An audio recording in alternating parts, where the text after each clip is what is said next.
നമസ്കാരം. വില്ലനാകുന്ന വിഷാദരോഗം.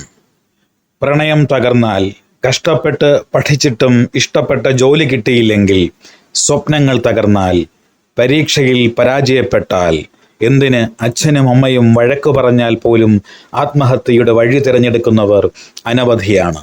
ജീവിതമെന്താണെന്നറിയാത്ത പ്രായത്തിലുള്ള കൊച്ചുകുട്ടികൾ പോലും ആത്മഹത്യ ചെയ്യുന്ന നിരവധി വാർത്തകൾ നാം കാണുന്നു.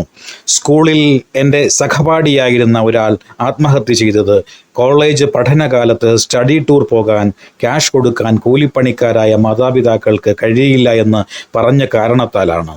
പക്ഷെ ആദ്യം ക്യാഷ് കൊടുക്കാൻ നിവൃത്തിയില്ല എന്ന് പറഞ്ഞുവെങ്കിലും അച്ഛൻ എവിടെയോ നിന്നും ക്യാഷ് തരപ്പെടുത്തി കൊണ്ടുവന്നു. പക്ഷേ അപ്പോഴേക്കും അവൻ ഈ ലോകം വിട്ടു പോയിരുന്നു.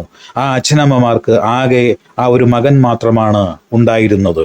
ആത്മഹത്യയുടെ തെറ്റിനെയും ശരിയെയും കുറിച്ച് നിരവധി ചർച്ചകൾ നടക്കുമ്പോഴും അത് നിഷ്ഫലമായ മാർഗമാണെന്ന നിഗമനങ്ങളിലെത്തുമ്പോഴും ആത്മഹത്യ എന്നത് നമ്മുടെ മുന്നിൽ ഒരു യാഥാർത്ഥ്യമായി നിൽക്കുന്നുണ്ട്. അത് തിരഞ്ഞെടുക്കുന്നവരുടെ എണ്ണം ക്രമേണ കൂടി വരുന്നുമുണ്ട്. അക്കാര്യത്തിലും സാക്ഷര കേരളത്തിന്റെ സ്ഥാനം വളരെ മുന്നിലാണ് എന്നതാണ് വസ്തുത. അതുകൊണ്ട് ഈ വിപത്തിന് പരിഹാരം എന്താണ് എന്നതാണ് നാം പരിശോധിക്കേണ്ടത്. എന്തുകൊണ്ടാണ് പലരും ഇങ്ങനെ നിസ്സാരമായ കാര്യങ്ങൾക്ക് പോലും ആത്മഹത്യ തിരഞ്ഞെടുക്കുന്നത്? നമുക്കൊന്ന് പരിശോധിക്കാം. നമ്മുടെ മൂഡും താല്പര്യവുമൊക്കെ നിശ്ചയിക്കുന്നതിൽ മസ്തിഷ്കത്തിലെ ന്യൂറോ കെമിക്കലുകൾക്ക് സുപ്രധാനമായ പങ്കാണുള്ളത്. അവ നമ്മുടെ മാനസികവും ശാരീരികവുമായ പ്രവർത്തനങ്ങളെ സ്വാധീനിക്കുന്നുണ്ട്. ഇത് മനസ്സിലാക്കാതെ വരുമ്പോഴാണ് ആത്മഹത്യ എന്ന ദുരന്ത കഥയിലെ പ്രധാന വില്ലനെ പലപ്പോഴും നാം തിരിച്ചറിയാതെ പോകുന്നത്. ഈ ദുരന്തകഥയിലെ പ്രധാന വില്ലൻ വിഷാദരോഗം അഥവാ ഡിപ്രഷനാണ്. ആത്മഹത്യാ പ്രവണതയും മരണചിന്തകളുമെല്ലാം ഒരാളിൽ സൃഷ്ടിക്കുന്നതിന് കാരണക്കാരൻ വിഷാദം അഥവാ ഡിപ്രഷൻ എന്ന ഈ വില്ലനാണ്. മസ്തിഷ്കത്തിലെ ഡോപ്പമിൻ, സെറാട്ടോണിൻ തുടങ്ങിയ ന്യൂറോ കെമിക്കലുകളിലുള്ള മാറ്റങ്ങൾ പലപ്പോഴും ഒരാളെ വിഷാദാവസ്ഥയിലേക്ക് തള്ളിവിടുന്നു. വിഷാദത്തിന് ഒരാൾ അടിമപ്പെട്ട് കഴിഞ്ഞാൽ ജീവിതത്തിലെ പ്രതിസന്ധികളെ നേരിടാനുള്ള ശേഷി അയാൾക്ക് നഷ്ടപ്പെടുന്നു. പുറമേ സന്തോഷത്തിന്റെ മുഖാവരണമിട്ട പലരും യഥാർത്ഥത്തിൽ ഡിപ്രഷന്റെ പിടിയിലാണ്. വിഷാദരോഗത്തിന്റെ ഏറ്റവും വലിയ അപകടം അത് പലരിലും ആത്മഹത്യാ പ്രവണത സൃഷ്ടിക്കുമെന്നതാണ്. അത് തിരിച്ചറിയാൻ സാധിക്കുന്ന ഒരു സുഹൃത്തിനോ കുടുംബാംഗങ്ങൾക്കോ മിക്കവാറും അവരെ രക്ഷിക്കാൻ കഴിയും. കാരണം ആത്മഹത്യാ ചിന്തകളുള്ള വ്യക്തികൾ ഏതെങ്കിലും രീതിയിൽ അത് പ്രകടിപ്പിക്കുന്നുണ്ടാകും. ആത്മഹത്യ ചെയ്യുമെന്ന് നേരിട്ടൊരിക്കലും അവർ പുറത്തു പറയണമെന്നില്ല. തുടർച്ചയായി അനുഭവിച്ചുകൊണ്ടിരിക്കുന്ന മനോദുഃഖത്തിൽ നിന്നും അസ്വസ്ഥതകളിൽ നിന്നും എങ്ങനെയെങ്കിലും രക്ഷപ്പെടുക എന്നുള്ളതിനുള്ള ഒരു മാർഗമായിട്ടാണ് അവർ ആത്മഹത്യയെ തിരഞ്ഞെടുക്കുന്നത്. ആത്മഹത്യാ പ്രവണതയുള്ളവരെ എങ്ങനെ തിരിച്ചറിഞ്ഞ് സഹായിക്കാമെന്ന് നാം നിശ്ചയമായും മനസ്സിലാക്കിയിരിക്കണം. ഇതിന് പ്രധാനമായ ചില സിഗ്നലുകൾ നമുക്ക് ലഭിക്കും. മരണത്തെക്കുറിച്ച് ഇവർ നടത്തുന്ന ചില പരാമർശങ്ങളാണ് അതിൽ പ്രധാനമായിട്ടുള്ളത്. എനിക്ക് ജീവിതം മുന്നോട്ട് കൊണ്ടുപോകാൻ ഒരു താല്പര്യവും തോന്നുന്നില്ല. ഞാൻ ചാകും. ഞാൻ ഒരു ദിവസം ഇതെല്ലാം അവസാനിപ്പിക്കും. ജീവിതം മടുത്തു. ആരും എന്നെ ഒന്നും കെയർ ചെയ്യാനില്ല. ഞാൻ ഇല്ലാതിരിക്കുന്നതാണ് എൻ്റെ കുടുംബത്തിന് നല്ലത്. എന്നെ ആർക്കും വേണ്ട. ഞാനൊരു ശപിക്കപ്പെട്ട ജന്മമാണ് എന്നിങ്ങനെയുള്ള സംഭാഷണങ്ങൾ കേട്ടാൽ ചിരിച്ചു തള്ളുകയോ പരിഹസിക്കുകയോ ചെയ്യരുത്. നമ്മൾ ഒരിക്കലും പ്രതീക്ഷിക്കാത്ത ഏതെങ്കിലും ഒരു നിമിഷത്തിൽ സ്വന്തം ജീവിതം അവസാനിപ്പിച്ചു പോകാനുള്ള സാധ്യത അവരിൽ കൂടുതലാണെന്ന് നാം തിരിച്ചറിയണം. നേരത്തെ പറഞ്ഞ ആത്മഗതങ്ങളൊക്കെ അതിൻ്റെ അടയാളങ്ങളാണ്. ഒരുപക്ഷെ നിങ്ങളുടെ പിന്തുണ അവർ പറയാതെ തേടുന്നുണ്ടാകും.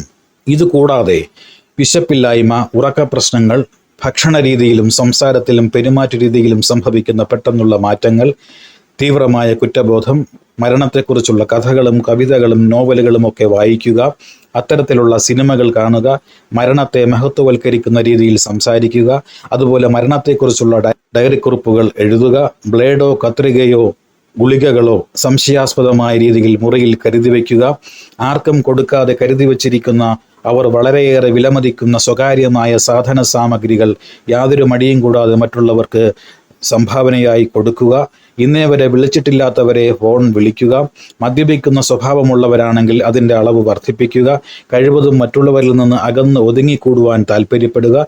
ഇങ്ങനെ നിരവധി സൂചനകളാണ് ആത്മഹത്യാ പ്രവണതയുള്ളവരിൽ നമുക്ക് കാണാൻ കഴിയുക. ഒരു കാര്യം പ്രത്യേകം ശ്രദ്ധിക്കേണ്ടത്, ഇത്തരം കടുത്ത വിഷാദ ലക്ഷണങ്ങളിൽ നിന്ന് പെട്ടെന്നൊരു ദിവസം അവർ ശാന്തവും സന്തോഷകരവുമായ ഒരു ഭാവത്തിലേക്ക് മാറിയാൽ തീർച്ചയായും കൂടുതൽ കരുതലുണ്ടാകണം. എന്തോ ഉറച്ച തീരുമാനമെടുത്തതിൻ്റെ ലക്ഷണമായിരിക്കാം അത്. കൊടുങ്കാറ്റിനു മുമ്പുള്ള ഒരു ശാന്തതയായി വേണം അതിനെ നമ്മൾ കാണേണ്ടത്. സകല പ്രതീക്ഷകളും നഷ്ടപ്പെടുക, വല്ലാത്ത നിസ്സഹായ അവസ്ഥയിൽ എത്തിപ്പെടുക എന്നീ സാഹചര്യങ്ങളിലൂടെ തുടർച്ചയായി കടന്നു പോകുമ്പോൾ അത് ആ വ്യക്തിയെ സംബന്ധിച്ചിടത്തോളം കടുത്ത ശൂന്യതയിലേക്ക് കൊണ്ട് ചെന്നെത്തിക്കും.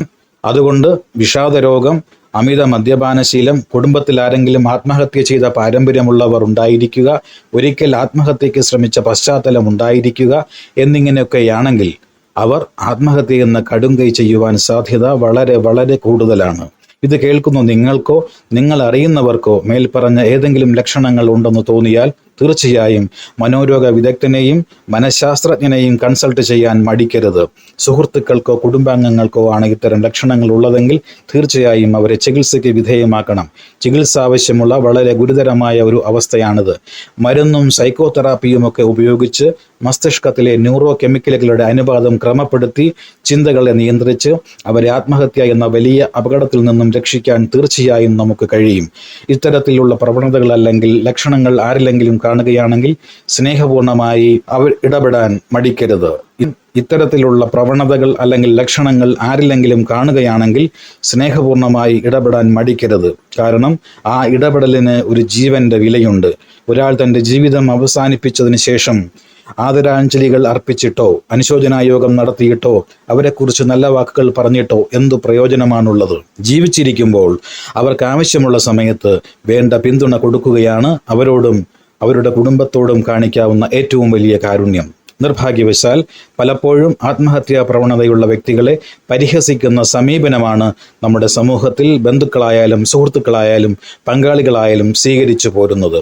ഓർക്കുക, ഒരിക്കലും നഷ്ടപ്പെട്ട ജീവൻ നമുക്ക് തിരിച്ചു പിടിക്കുവാൻ സാധിക്കുകയില്ല. അതുകൊണ്ട് അത്തരം പ്രവണതകളുള്ളവരെ ചേർത്ത് പിടിക്കുകയും അവർക്ക് വേണ്ട പിന്തുണ കൊടുത്ത് അവരെ സാധാരണ ജീവിതത്തിലേക്ക് കൊണ്ടുവരാൻ ശ്രമിക്കുകയുമാണ് നാം ചെയ്യേണ്ടത്. അതുപോലെ ജീവിതത്തിൽ ഒരിക്കലെങ്കിലും വിഷാദാവസ്ഥയിലൂടെ കടന്നു പോകാത്ത ആരും തന്നെ ഉണ്ടാകാൻ സാധ്യതയില്ല. ഏറ്റക്കുറച്ചിലുകൾ ഉണ്ടാകുമെന്ന് മാത്രം. 2 ആഴ്ചയിൽ കൂടുതൽ ഒരാളെ തളർത്തുന്ന മനക്ലേശം നീണ്ടു നിൽക്കുമ്പോൾ അതൊരു രോഗമായി മാറാനുള്ള സാധ്യത ഏറുന്നു. ഈ വീഡിയോ നിങ്ങളുടെ ബന്ധുക്കൾക്കും സുഹൃത്തുക്കൾക്കുമൊക്കെ ഷെയർ ചെയ്യുക. തീർച്ചയായും ഇത് അവർക്ക് പ്രയോജനപ്പെടുമെന്ന കാര്യത്തിൽ സംശയമില്ല. വിഷാദരോഗം അഥവാ ഡിപ്രഷന്റെ വിവിധ വകഭേദങ്ങൾ ഏതൊക്കെയാണ്, അതിൻ്റെ ലക്ഷണങ്ങൾ എന്തൊക്കെയാണ്, എങ്ങനെ അത് നേരത്തെ തിരിച്ചറിഞ്ഞ് നമ്മുടെ കുടുംബാംഗങ്ങളുടെയോ സുഹൃത്തുക്കളുടെയോ വിലപ്പെട്ട ജീവൻ അപകടത്തിലാകാതെ രക്ഷിക്കാമെന്ന് മനസ്സിലാക്കുന്നതിന് വിശദമായ വിവരങ്ങൾ ഉൾപ്പെടുത്തിയ ഒരു വീഡിയോ ഉടൻ തന്നെ പ്രതീക്ഷിക്കാവുന്നതാണ്. നന്ദി, നമസ്കാരം.